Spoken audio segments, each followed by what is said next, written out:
Welcome back dear students. तर आता तुम्हाला माहित आहे बायोडायव्हर्सिटी म्हणजे काय. Variety in living organism, we called it biodiversity. जेव्हा आपल्याला व्हेरायटी ऑफ लिव्हिंग ऑर्गॅनिझम एखाद्या एरियामध्ये मिळतात त्याला आपण म्हणतो बायोडायव्हर्सिटी. तर आता आज आपल्याला बघायचं आहे हॉटस्पॉट बायोडायव्हर्सिटी. सो हॉटस्पॉट म्हणजे जे तुम्ही हॉटस्पॉट नेटवर्क घेता मोबाईलचं ते नाही, तर इथे आपल्याला हॉटस्पॉट बायोडायव्हर्सिटीचं बघायचं आहे, नॉट मोबाईल. मग हॉटस्पॉटला आपण म्हणतो sensitive area.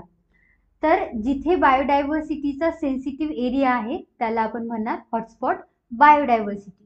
So it is the bio geographical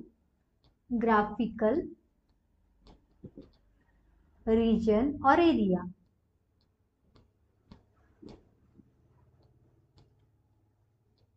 where both significant biodiversity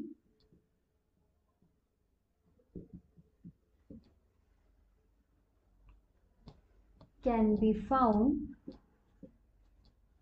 and is threatened to destruction. It's called hotspot of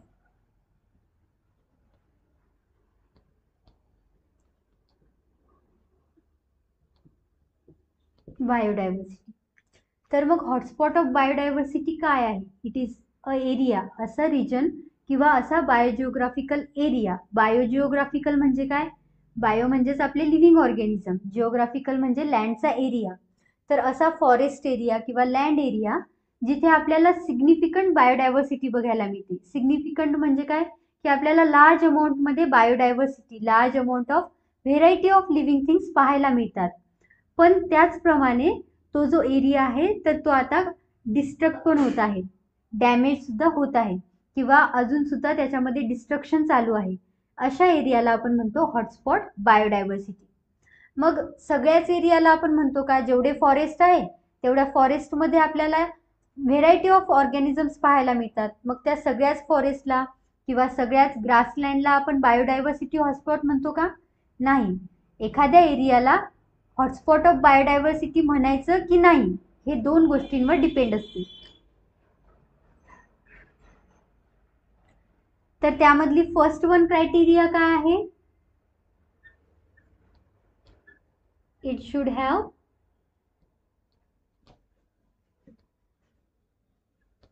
more than 1500 endemic species of plants and near about 70% area should have destructed.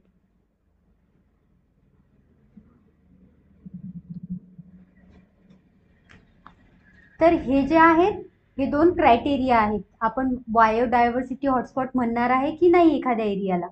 काय काय आहे त्यामध्ये?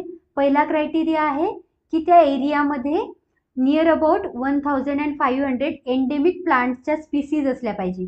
तर आता इथे endemic species म्हणजे काय? Endemic species म्हणजे अशा स्पीसीज असतात ज्या एका पर्टिक्युलर एरियामध्येच आपल्याला बघायला मिळतात. त्या एरियाच्या बाहेर त्या कुठेच नसतात. जसं की डेझर्ट, डेझर्टमध्ये जे पण प्लांट्स प्रेझेंट असतात ते फक्त डेझर्टमध्ये आपण बघू शकतो. आपल्या इकडच्या एरियामध्ये ते आपल्याला नाही मिळणार. तर अशा स्पीसीजला आपण म्हणतो एंडेमिक स्पीसीज. तर त्या एरियामध्ये near about 1500 endemic species present असल्या पाहिजे ज्या फक्त त्याच एरियामध्ये मिळतात. त्यानंतर त्या टोटल एरियामधून 70% एरिया जर नष्ट झालेला आहे, डिस्ट्रक्ट झालेला आहे, तर अशा एरियाला आपण म्हणणार हॉटस्पॉट ऑफ बायोडायव्हर्सिटी. आणि मग हा एरिया डिस्टर्ब का झाला? It is because of the human activity. तुम्हाला माहीत आहे फॉरेस्ट एरियामध्ये किंवा ग्रासलँड एरियामध्ये मायनिंग ॲक्टिव्हिटीज खूप जास्त चालतात. एखादे मेटल्स वगैरे बाहेर काढणं किंवा फ्युएल्स बाहेर काढणं, त्याच्यासाठी मायनिंग होत असते. तर त्या मायनिंगच्या कामासाठी तिथले फॉरेस्ट आहेत ते तोडले जातात, तिथे डिफॉरेस्टेशन केलं जाते आणि म्हणून तो एरिया जो आहे तो डिस्टर्ब झालेला आहे. तर अशा एरियाला आपण म्हणणार हॉटस्पॉट ऑफ बायोडायव्हर्सिटी. आता आपण काही स्टॅटिस्टिक्स पाहू, नंबरनी पाहू. तर बघा, आपल्या अर्थचा जो टोटल एरिया आहे, सपोज ही आपली अर्थ आहे, तर आपल्या अर्थमध्ये आधी 15.7% नियर अबाउट जो आहे हॉटस्पॉट ऑफ बायोडायव्हर्सिटीचा एरिया होता.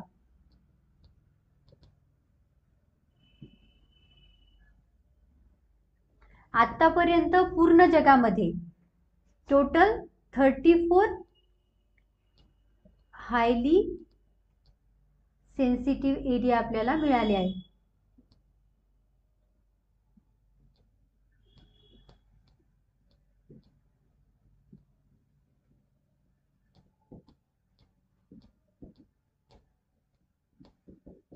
So total 34 highly sensitive area होते हॉटस्पॉट बायोडायव्हर्सिटीचे.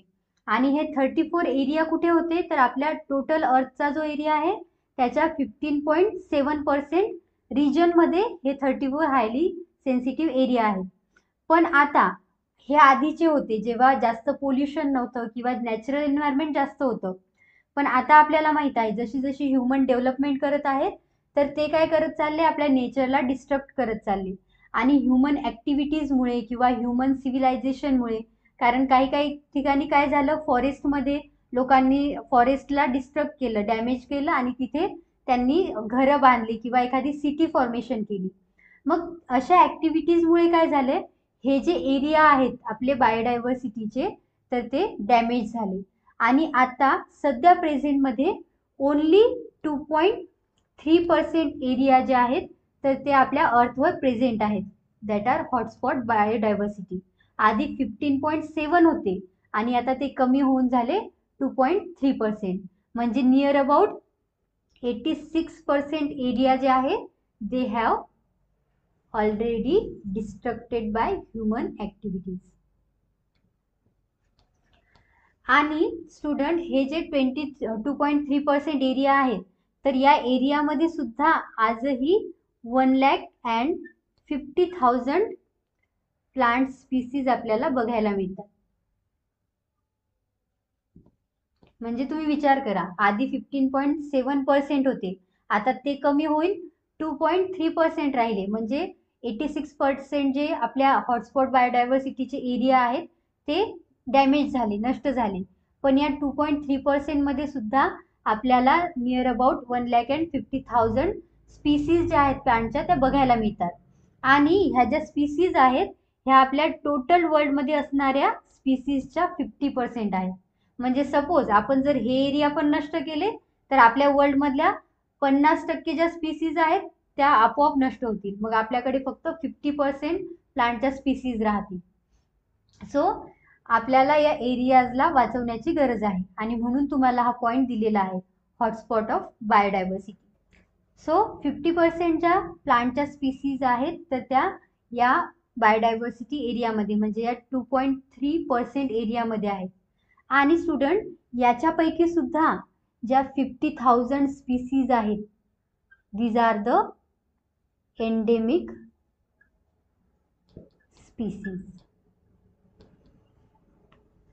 सो समजलं, आधी आपल्या पूर्ण जगामध्ये आपल्या अर्थचा जो पार्ट आहे, एरिया आहे, तर त्या एरियामध्ये 15.7% एरिया जो आहे तर तो हॉटस्पॉट बायोडायव्हर्सिटीचा होता. म्हणजे जिथे खूप लार्ज अमाऊंटमध्ये आपल्याला बायोडायव्हर्सिटी बघायला मिळायची. आणि आता हा जो एरिया आहे हा कमी होऊन 2.3% वर आला आहे. म्हणजे आपण 86% एरिया जो आहे तो ऑलरेडी डॅमेज केलेला आहे. आणि या 2.3% एरियामध्ये सुद्धा 1,50,000 प्लांट स्पीसीज प्रेझेंट आहे.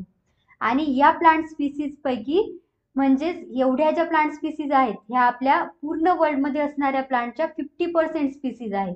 आणि आपण जर आता हा 2.3 एरिया 2.5 3% एरिया जर नष्ट केला, डिस्ट्रक्ट केला, तर आपल्या वर्ल्डमधल्या 50% स्पीसीज ज्या आहेत प्लांटच्या त्या ऑलरेडी नष्ट होऊन जातील. तर आता आपण बघू की इंडियामध्ये याचं काय नंबर्स आहेत किंवा इंडियामध्ये हॉटस्पॉट बायोडायव्हर्सिटी कशी आहे. सो इफ यू कन्सिडर इंडियामध्ये टोटल 135 स्पीसीज ऑफ ॲनिमल्स आहेत.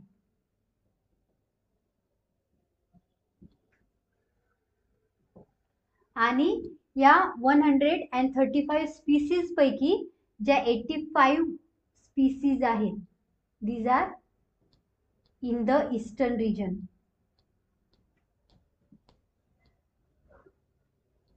आता आपल्या इंडियाचा ईस्टर्न रिजन कोणता आहे ते तुम्हाला माहित आहे. जो आपला महाराष्ट्र, तमिळनाडू, केरला इकडच्या साईडचा पार्ट आहे तो आपला ईस्टर्न रिजन आहे. तर 135 स्पीसीज पैकी जे 85 स्पीसीज आहेत तर ते आपल्या ईस्टर्न रिजनमध्ये आहेत. आणि आपण जर वेस्टर्न घाट्सचं बोललं तर त्यामध्ये 1500 प्लांटच्या स्पीसीज प्रेझेंट आहेत. म्हणजेच ह्या एरियाजला सुद्धा आपल्याला प्रोटेक्ट करायची गरज आहे. जर आपण यांना प्रोटेक्ट नाही केलं तर आपल्या इंडियामधल्या ज्या ऑलमोस्ट अर्ध्याहून जास्त स्पीसीज आहेत तर त्या डिस्ट्रक्ट होऊ शकतात. So these are the hotspot biodiversity area in our India, eastern region आणि वेस्टर्न घाट्स. तर त्यामध्ये मानस सँच्युरीज किंवा आपले वेस्टर्न घाट्स तर हे सगळे एरिया येतात ज्यामध्ये मायनिंग्समुळे, ह्युमन ॲक्टिव्हिटीजमुळे खूप जास्त एरियाचं डिस्ट्रक्शन होत आहे. तिथे लोकांनी पोल्युशन केलं त्यामुळे ह्या ज्या प्लांटच्या स्पीसीज आहेत किंवा ॲनिमल्सच्या स्पीसीज आहेत ह्या डेंजरमध्ये आहेत. या स्पीसीजलाच आपण म्हणतो थ्रेटन्ड स्पीसीज, की ज्या आता डिस्ट्रक्ट होत चाललेल्या आहेत, नष्ट होत चाललेल्या आहेत. आणि आता यांच्यापैकीच आपल्याला थ्रेटन्ड स्पीसीजचं क्लासिफिकेशन बघायचं आहे.